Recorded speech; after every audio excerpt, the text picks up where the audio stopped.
नमस्कार, आपण पाहत आहात डीसी न्यूज मराठी. मी आहे आपल्या संगती दिव्या. महाराष्ट्रातून एक धक्कादायक घटना समोर आली. ही घटना नीट परीक्षेतील विद्यार्थिनीच्या मृत्यूशी संबंधित आहे. मृत विद्यार्थिनीचे नाव अंकिता सांगले असून तिला नीटच्या पुनर्परीक्षेत 166 गुण मिळाले होते. या घटनेमुळे परिसरात मोठी खळबळ उडाली. कर्जत पोलिसांनी आकस्मिक मृत्यूची नोंद केली असून पुढील तपास सुरू केला. याबाबतची माहिती महाराष्ट्र पोलिसांनी दिली आहे. मिळालेल्या माहितीनुसार अहिल्यानगर जिल्ह्यातील कर्जत येथे नीट परीक्षेत अपेक्षेपेक्षा कमी गुण आल्यानंतर अंकिता सांगले हिने आपल्या राहत्या घरी गळफास करून आत्महत्या केली. सुसाईड नोटमध्ये तिने परीक्षेचा उल्लेख केला असल्याचे सांगितले जात आहे.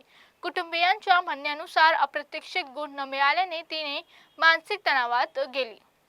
रविवार सकाळी 4:30च्या सुमारास तिने हे टोकाचे पाऊल उचलले. अभ्यासासाठी तिला घरात स्वतंत्र खोली देण्यात आली होती. बराच वेळ कोणतीही हालचाल न झाल्याने कुटुंबियांनी दरवाजा उघडला असता गळफास घेतलेल्या अवस्थेत तिला पाहिलं गेलं. यानंतर पोलिसांना माहिती देण्यात आली की अण्णा सांगले यांनी दिलेल्या माहितीनुसार पोलिसांनी आकस्मिक मृत्यूची नोंद केली आहे. कुटुंबियांनी नीट परीक्षेतील कमी गुणांमुळेच अंकिताचे हे पाऊल उचलल्याचा दावा केला आहे.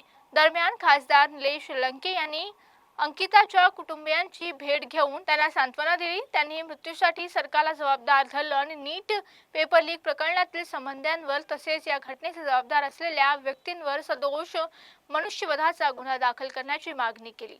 लीक पूर्वी परीक्षेत अंकिताला चांगलेच गुण मिळाले होते असा दावाही त्यांनी केला. तर पाहूया या प्रकरणात पुढे काय होतं. पाहत रहा डीसी न्यूज मराठी.